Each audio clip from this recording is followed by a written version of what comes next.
अब देखिए प्रश्न क्रमांक 3 में क्या दिया हुआ है।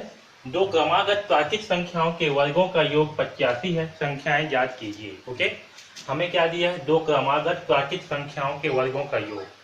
तो हम जो है यहाँ पास इस प्रश्न में मान करके चलते हैं, क्या मानते हैं कि दो क्रमागत प्राकृत संख्या कौन कौन सी है। तो पहला प्राकृत संख्या होगा, मैं पहला संख्या लिख रहा हूँ, पहला संख्या मान लेते हैं हम किसे, x को, और दूसरी संख्या मान लेते हैं, दूसरी संख्या मानते हैं x प्लस 1 को, किसे, x प्लस 1 को। ओके, अब देखिए प्रश्न के अनुसार हमें क्या दिया हुआ है। तो प्रश्न के अनुसार हमें दिया हुआ है दो क्रमागत प्राकृत संख्याओं के वर्गों का योग। ओके, तो संख्या क्या है, x है और x प्लस 1, तो इनके वर्गों का योग क्या होगा, इसके वर्गों का योग, यानी कि इसका वर्ग क्या होगा, x का वर्ग होगा, और ये x प्लस 1 इसका वर्ग।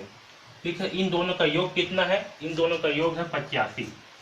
ठीक है, अब देखिए इसे हल करते हैं, क्या होगा, x का वर्ग प्लस, यहाँ पास जो है ये क्या है आपका a plus x plus a का वर्ग वाले फार्मूले पे है, ये वाला जो है x प्लस a का वर्ग, इसका मान क्या होगा, x का वर्ग प्लस 2ax प्लस a का वर्ग, यानी कि x का वर्ग होगा, x के स्थान पे क्या x है, तो x का वर्ग प्लस 2ax, यानी कि 2ax, a का मान क्या है, 1 है, इसलिए 2 इंटू 1 इंटू एक्स प्लस 1 का वर्ग, a क्या है, 1 है, तो 1 का वर्ग बराबर 85। ओके, अब यहाँ देखिए ये क्या है आपका x का वर्ग, यहाँ क्या है x का वर्ग, तो दोनों मिल करके क्या हो जाएंगे, 2x का वर्ग, तो यहाँ हो जाएगा 2x का वर्ग प्लस ये 2 इंटू 1 कितना होगा 2, और इंटू एक्स 2x, तो ये हो जाएगा 2x प्लस 1 का वर्ग का मान क्या होगा 1, बराबर ये हो गया 85।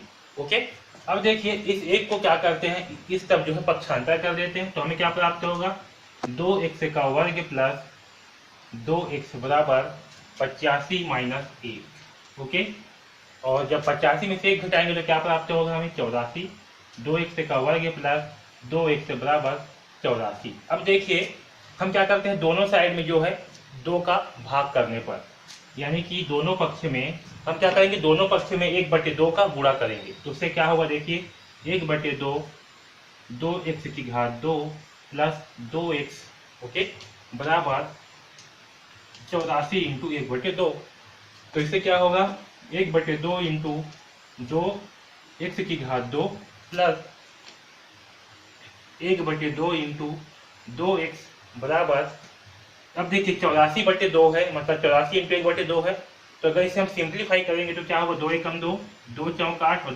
2 दूने 4, यानी कि हमें क्या प्राप्त होगा 42। ओके, और यहाँ देखिए 2 से 2 कैंसल, 2 से 2 कैंसल, तो यहाँ पास हमें क्या प्राप्त होगा, x का वर्ग प्लस x बराबर 42। अगर 42 को जो है इस तरफ में ले आऊँ पक्षांतर करके, तो हमें क्या प्राप्त होगा, -42 बराबर 0। ओके, यहाँ तक सबको समझ में आया।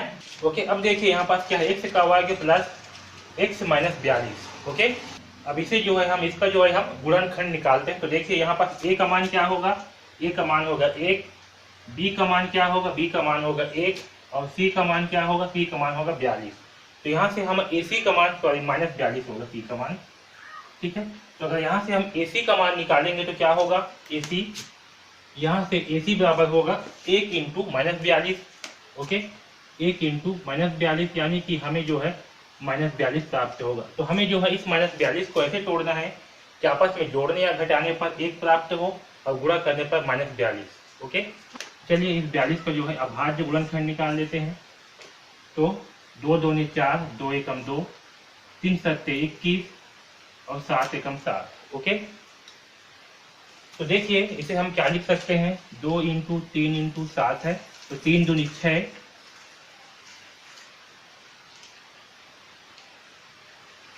तो अगर इसे हम -6 प्लस 7 लिखेंगे तो हमें जोड़ने पर क्या प्राप्त होगा, 1 प्राप्त होगा, और आपस में गुणा करने पर हमें -42 प्राप्त होगा। ओके, यानी कि हम x की घात 2 प्लस x माइनस 42 को हम क्या लिखेंगे, इसे हम लिखेंगे x की घात 2 plus -6 plus 7, -6 plus 7 into x minus 42 बराबर 0। ओके, यहाँ तक सबको समझ में आया।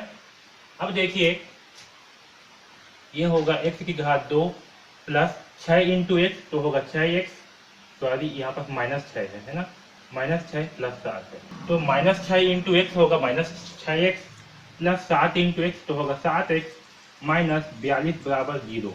ओके, अब देखिए यहाँ से इन दोनों में हम क्या करेंगे, कॉमन निकालेंगे। तो यहाँ पर क्या है, x का वर्ग है, इसे हम क्या लिख सकते हैं, x into x minus 6x plus यहाँ 7x है, इसे हम क्या लिख सकते हैं, 7 इंटू एक्स, और इस 42 को हम क्या लिख सकते हैं, 6 इंटू 7, क्योंकि 7 छंग 42 होता है। ओके, अब देखिए इन दोनों में क्या कॉमन है, इसमें भी x है और इसमें भी x है, तो यहाँ से हम x को कॉमन निकाल लेते हैं, तो यहाँ बचेगा x माइनस 6। ओके, अब देखिए इन दोनों में क्या कॉमन है, तो इन दोनों में यहाँ भी 7 है और यहाँ भी 7 है, तो हम जो है 7 को कॉमन निकाल लेते हैं, तो यहाँ बचेगा x माइनस 6 बराबर 0। ओके, अब देखिए यहाँ क्या है, x माइनस 6, यहाँ भी x माइनस 6 है, तो x माइनस 6 को यहाँ से कॉमन निकाल लेते हैं, तो क्या प्राप्त होगा, x प्लस 7 बराबर 0। और यहाँ देखिए x का मान क्या है, अगर इसे हल करते हैं x माइनस 6 बराबर 0 करते हैं, तो यहाँ से हमें x का मान प्राप्त होगा 6। ओके, x का मान क्या प्राप्त होगा, 6, और जब इसे हल करते हैं x प्लस 7 बराबर 0 करके, तो हमें x का मान क्या प्राप्त होगा, -7। अब देखिए सबसे इंपॉर्टेंट प्रश्न में, हमें प्रश्न में क्या दिया है, दो क्रमागत प्राकृत संख्याओं के वर्गों का योग। ओके, हमें क्या दिया है, दो क्रमागत प्राकृत संख्याएं। ओके, तो यहाँ पर जो -7 है, ये -7 क्या है, प्राकृत संख्या नहीं है, क्योंकि प्राकृत संख्याएं क्या होती है, 1 से लेकर के अनंत तक जितने भी आपके धनात्मक संख्याएं हैं वो सब क्या है, प्राकृतिक संख्याएं हैं। ओके, तो ये -7 क्या होगा, आपके प्राकृतिक संख्या नहीं है। ठीक है, ये -7 प्राकृतिक संख्या नहीं है, इसलिए क्या होगा, वो संख्या जो है 6 होगा, और एक क्रमागत संख्या बोले हैं, है ना, तो पहली संख्या क्या होगी, तो वह पहली प्राकृतिक संख्या